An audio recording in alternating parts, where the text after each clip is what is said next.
नमस्ते। ओवरव्यू में आपका स्वागत है। हमेशा की तरह 3 विषय।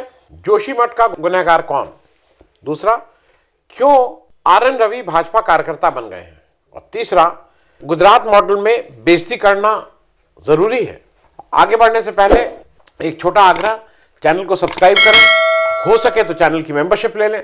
मेंबरशिप का मतलब हर महीने आपको एक छोटी रकम हमें देनी होगी, और अगर आप हर महीने का कमिटमेंट नहीं करना चाहते हैं तो वन टाइम, एक मुश्त एक बार में भी आप हमारी आर्थिक सहायता कर सकते हैं। आपकी आर्थिक सहायता से हमें चैनल चलाने में आसानी रहती है। तो सबसे पहली बात, जोशीमठ का गुनहगार कौन। अब तक आप सब लोग काफी वाकिफ हो गए होंगे कैसे जोशीमठ में लैंड जमीन धंस रही है, जो शंकराचार्य की तपोभूमि थी, जहां हमारा एक धाम बद्रीनाथ धाम है, और उसकी क्या स्थिति है उसके बारे में आप ठीक से समझ गए होंगे। ताज़ा स्थिति यह है कि वहाँ करीब 678 मकान को डिमोलिश करना है, क्योंकि वो ऑलरेडी धंस गए हैं, धंस रहे हैं, धंसने की कगार पे हैं।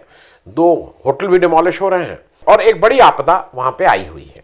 जैसा कहा जा रहा है कि इन सब के पीछे जो तत्कालिक अभी जो 5 कारण हैं, जिनको बड़ा कारण बताया जा रहा है इस आपदा के लिए, उसमें सबसे पहला एनटीपीसी का एक प्रोजेक्ट है, तपोवन विष्णुमाण टनल, जो एक टनल बनाई जा रही है एनटीपीसी प्रोजेक्ट के तहत। उसकी वजह से ऐसा कहा जा रहा है कि वहाँ का जो बैलेंस है वो बिगड़ा है, और वो उसने एक ये जो जमीन धंसना और ये सब है उसको एक्सेलरेट किया है, उसकी वजह से ये तेजी से हो रहा है। दूसरा एक वहाँ की समस्या है, वहाँ के ड्रेनेज की समस्या। ड्रेनेज की समस्या यह है कि वहाँ कोई ड्रेनेज है नहीं, पानी रिसता है। पानी अब अगर रिसता है तो धीरे धीरे वो कई चीज़ों को कमज़ोर करता है। ये चूंकि जोशीमठ ऊंचाई पे है और वहाँ इस तरह का है, ये समस्या बहुत से शहरों में भी हो रही है, क्योंकि अगर ड्रेनेज आप ठीक नहीं किए हैं तो उसकी वजह से। तीसरा ये है कि जो जोशीमठ जब शंकराचार्य जी ने इसको के समय ये जब बसा था, उस समय भी ये उस कॉरिडोर में था, उस पैच ऑफ उसमें था, लैंड में था, जो भूस्खलन प्रोन था, जो थोड़ा जहाँ पे ये सब चीज़ें होती थी।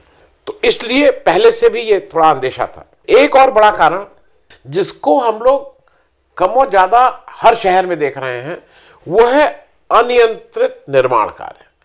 जो कंस्ट्रक्शन वर्क हो रहा है, ये तो किसी भी जगह इस पे किसी का कोई कंट्रोल ही नहीं है, क्योंकि ठेकेदार साहब कुछ प्रोजेक्ट लाके बताते हैं, इंजीनियर साहब उसको अप्रूव करते हैं, जिसको जिसको जहां जहां जिसका जो भी जाना होता है उसमें मामला फिट हो जाता है। उसके बाद एनवायरमेंट रहे, जमीन धंसे, ऊपर जाए नीचे जाए, इससे किसी का मतलब नहीं है, बिल्कुल अनियंत्रित, और ये सारे शहरों में हो रहा है। एक 5वां कारण ये भी है कि जो अलकनंदा है, मतलब बाद में गंगा बनती है, अलकनंदा नदी का जो कटान है वो उसका कोर्स चेंज करती रहती है। उसकी वजह से जमीन कट रही, भू कटान हो रहा है, और उस कटाव की वजह से भी ये समस्या आ गई है। अब इसके दूसरे पार्ट पे आते हैं। ये तो समस्या मैंने आपको बता दी।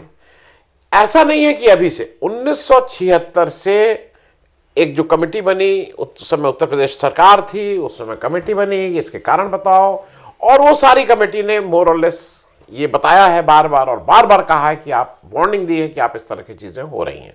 तो ये केवल एक सरकार का, एक किसी ऊपर की कहना कि केवल इसके कारण हुआ नहीं है।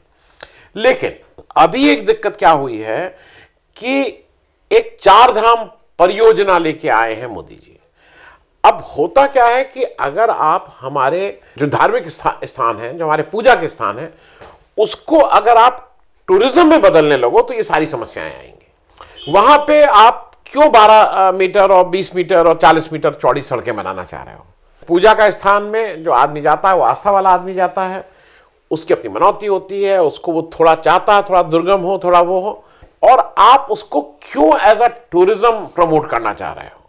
खास करके जब वहां पे ये बार बार कहा जा रहा है कि वहां पे अगर आप एनवायरनमेंट के साथ ज्यादा खेल खेलोगे तो वहां हरदम दिक्कत होगी। मैं केवल जोशीमठ की बात नहीं कर रहा हूं, पूरे पहाड़ में ये समस्या है। लेकिन हमारे यहां जब चूंकि धर्म के वजह से आप वोट लेते हैं और आप अपने को धर्म का ठेकेदार बताते हैं, और धर्म के ठेकेदारी में आप ये काम नहीं करते हैं कि धर्म सबके लिए सुलभ हो जाए, धार्मिक जो स्थल हैं वहां पे जो चढ़ावा आता है, पैसा आता है, उससे सबको एजुकेशन मिले, उस चढ़ावे से सबकी मेडिकल चेकअप हो, सबका स्वास्थ्य ठीक हो, ये नहीं हो। जहां पे अभी तक आप ऐसे ही जाके दर्शन करते थे, वहां टूरिज्म प्रमोट हो, वहां टिकट लगा दिया जाए। व्यापार मेरा ये मानना है कि आप आस्था को व्यापार मत बनाइए, क्योंकि आप जब आस्था को व्यापार बनाएंगे तो अनियंत्रित इसी तरह का काम होगा और ये होगा ही होगा। मोदी जी की दूसरी बात, सरकार की दूसरी बात यह है कि ये किसी का नहीं सुनते हैं। जो कह दिया ना कि एक बार मेरे इनके मन में आ गया तो फिर इनको राइट रॉन्ग कुछ नहीं है। नोटबंदी के समय ये देखा, सबने कहा लेकिन नहीं मानेंगे। इस समय अगर आपको याद हो, प्रोफेसर जीडी अग्रवाल ने जान दे दी। वो गंगा वाला जो प्रोजेक्ट था जिसमें उमा भारती जी को एक अलग से मंत्रालय बना के उसका मंत्री बनाया गया 2014 में, और उन्होंने भी कहा कि अगर गंगा को मैं साफ नहीं कर दूंगी तो क्या क्या कर लूंगी, और क्या हुआ। तो ये एक इंपॉर्टेंट है। जो सरकार इस समय रहेगी, जिम्मेदारी तो उसी को लेनी पड़ेगी, जिम्मेदारी तो उसी को लेनी होगी। और आप ये भी नहीं कि आज एक पहले दिन से हैं, आपकी डबल इंजन सरकार है, आप केंद्र में पिछले 9-10 साल से हैं, आप स्टेट गवर्नमेंट आपकी है, और उसके बाद आपको निर्णय लेना आसान। मुझे ये लगता है कि कहीं ना कहीं आपको ये वे करना होगा कि कारोबार कितना, और कारोबार के पैसा ना भी आए लेकिन वहां का एनवायरनमेंट को कैसे प्रोटेक्ट करना है, ये एक टफ क्वेश्चन है जो आपको एक ये निर्णय लेना ही होगा। दूसरी बात पे आ जाए, क्यों आर.एन. रवि भाजपा कार्यकर्ता बन गए हैं। आर.एन. रवि साहब जो हैं वो इस समय करंटली तमिलनाडु के गवर्नर हैं, 1976 बैच के केरला काडर के आईपीएस अफसर हैं। उसके बाद आईबी और सीबीआई में बहुत समय गुजारा इन्होंने, जम्मू कश्मीर नॉर्थ ईस्ट में काफ़ी लंबी नौकरियां की। 2012 में ये रिटायर हुए, 2014 में ये इंटरलोकेटर बन गए फॉर नागालैंड के जो ग्रुप्स थे और इंडियन गवर्नमेंट के बीच में। 2018 में ये डिप्टी नेशनल सिक्योरिटी एडवाइजर बने डोवाल साहब के साथ, और 2019 में इनको नागालैंड का गवर्नर बना दिया गया। बहुत मतलब विश्वसनीय है, और बिल्कुल जो इस समय सरकार है, और अब सरकार और पार्टी का भेद तो रह नहीं गया है क्योंकि पूरे टाइम सरकार और पार्टी एक ही है, तो पार्टी के प्रति भी बहुत वफादार है। नागालैंड में जो एक ग्रुप था मोइवा ग्रुप का जो national socialist council of Nagaland था, NSCN-IM, ये उसके साथ वो कर रहे थे, फिर इनका उससे भी मनमुटाव हो गया, और उसी ने जिनके साथ ये बात कर रहे थे उसने इनको हटाने की मांग की। उसने सरकार को लिखा कि ये साहब को यहां से हटाया जाए, और फिर फाइनली इनको वहां से हटना पड़ा, क्योंकि ये हरकतें ऐसी करते हैं। इनका पास्ट रिकॉर्ड ये है कि जहां जाते हैं ये केवल मतलब एक चीज को सुलझाने की वजह से पार्टी के स्पोक्स पर्सन या कार्यकर्ता बन जाते हैं। 9 सितंबर 2021 में इन्होंने तमिलनाडु के गवर्नर बनाए गए, और वहां ये लगातार सरकार को कुछ ना कुछ तंग कर रहे हैं, बिल रोक रहे हैं। उनके जो पोल प्रोमिसेस हैं, उन्होंने नीट का जैसे एक बिल वो था कि वो नीट से अपने को बाहर करने का था, लेजिस्लेचर ने वहां उस बिल को पास कर दिया था, या नहीं कर रहे थे। जो वहां का सेकुलर प्रोग्रेसिव अलायंस है जिसमें डीएमके और कांग्रेस, ये सारी पार्टीज हैं, उन्होंने एक पत्र लिखा प्रेसिडेंट मुर्मू को अभी कुछ दिन पहले, शायद अक्टूबर-नवंबर में, और उसमें उन्होंने कहा, उन्होंने 20 बिल उसके साथ इंक्लोज किए, 20 बिल पेंडिंग है, अपने पास दबा के बैठे हुए हैं, अब हम बिल ही नहीं पास करेंगे। और उन्होंने उसमें बिल्कुल साफ इनसे डिमांड की कि भाई आप रवि साहब को डिसमिस करिए, उनको यहां से तुरंत बर्खास्त किया जाए। अब ये जो है, ये 4 जनवरी को अभी राजभवन में एक प्रोग्राम करते हैं, और एक नया ये शगुफा ले आए। ये क्या शगुफा ले आए? ये ले आए कि अब ये तमिलनाडु का नाम अब तमिजागम कर दो, अब ये तमिजागम कर दो, और ये उसका कुछ वो हिंदुत्व है उसकी कोई एंगल है। ये वहां की जो सारी प्रमुख पार्टी हैं, डीएमके, एआईडीएमके, ये सारे लोगों ने इसका कस के विरोध किया, केवल बीजेपी इसको सपोर्ट कर रही है, क्योंकि बीजेपी का अपना एक एजेंडा रहता है। 9 तारीख को तमिलनाडु असेंबली का, देखिए जब असेंबली शुरू होती है कोई भी होती है, उसके पहले सत्र में गवर्नर जाके, ट्रेडिशन है, वहां एक अपना अभिभाषण देते हैं। सरकार की तरफ से एक टाइप लेटर वो रहता है जिसमें वो सरकार की क्या क्या है उपलब्धियां हैं और आगे वो क्या करने वाला है, इस तरह का वो पढ़ा जाता है। ये कन्वेंशन है, सारे राज्यों में होता है, पिछले 75 साल से हो रहा है।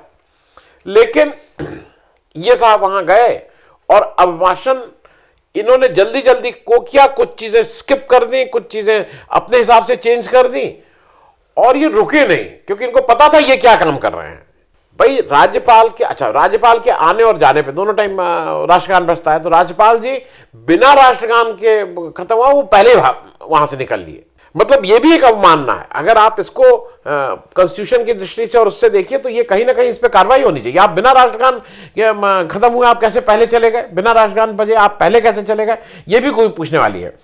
निकल इसलिए पहले गए क्योंकि जो वहां के चीफ मिनिस्टर हैं स्टालिन, उन्होंने तुरंत वो जो प्रिंटेड भाषण था, जो सबके लैपटॉप पे ऑलरेडी आ चुका था, सब जगह आ चुका था, जो इसकी मूल कॉपी और जिसकी अंग्रेजी वर्जन इनको रवि जी को भी प्रोवाइड किया गया था, उसी पे उसको अप्रूव कराया, विधानसभा के पटल पे उसको रखा और उसको वहां पे अप्रूव कराया।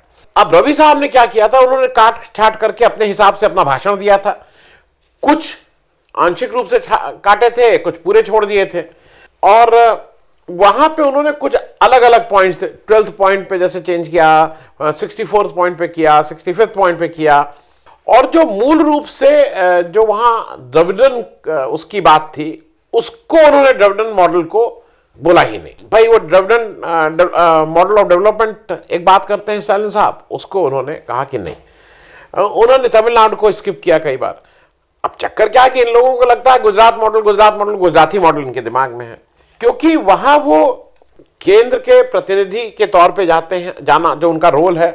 केंद्र और राज्य सरकार में अगर कोई सामंजस्य बिठाने की बात है, लेकिन यहां सामंजस्य तो छोड़िए, ये तो केवल और केवल मतलब सरकार के भी नहीं, ये तो पार्टी के प्रवक्ता के तौर पे, पार्टी के कार्यकर्ता के तौर पे वहां काम कर रहे हैं। एक चीज हरदम ध्यान रखने वाली बात होगी, जो लेजिस्लेचर है, जो विधानसभा है, वो इलेक्टेड बॉडी है, ये वहां पे नॉमिनेटेड व्यक्ति हैं, और इनको ये ख्याल रखना जरूरी है। तीसरी बात पे मैं आ रहा हूं, क्या गुजरात मॉडल में बेइज्जती करना हिस्सा है? एक बड़ी घटना हुई है, और वो दुख, मतलब उससे दुख होता है इस तरह की घटनाओं से। अमूल नाम हमने सुबह शाम हम सब लोग सुने हैं। अमूल के जो एमडी हैं साहब हैं, सोढ़ी साहब, उन्होंने इस्तीफा दे दिया है।